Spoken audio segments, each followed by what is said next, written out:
રાજ્યભરમાં સરકારી કર્મચારીઓએ વિરોધ નોંધાવ્યો છે। પેન્શન સ્કીમને લઈને રાજકોટમાં પણ વિરોધ પ્રદર્શન।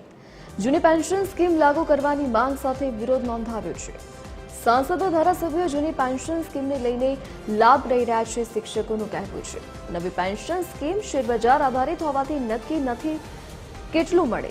દેશભરના શિક્ષકો 25 નવેમ્બરમાં દિલ્હીમાં જઈ પીએમને આવેદન આપશે।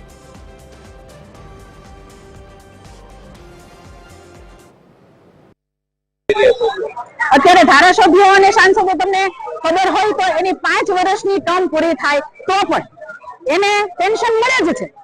ખરેખર તો નિયમ એવો છે કે ભાઈ તમને કોઈ પણ પેન્શન મળવા પાત્ર નથી, એક સીપીએફ આપે છે, પણ આ ધારાસભ્યો અને સાંસદોને તો 5 વર્ષની નોકરી કરે તો પણ તેઓને પૂરું પેન્શન મળે જ છે। જ્યારે અમને શિક્ષકોને અમે 5 વર્ષ ફિક્સમાં પૂરા કરીએ, પછી અમે નિયમિત પગાર ધોરણમાં આવીએ, આટલા વર્ષ નોકરી કરી તો પણ અમને અમારી જૂની પેન્શન મળવા પાત્ર નથી। આ તો ક્યાંનો ન્યાય છે અને આ અન્યાય માટે જ અમે લડીએ છીએ।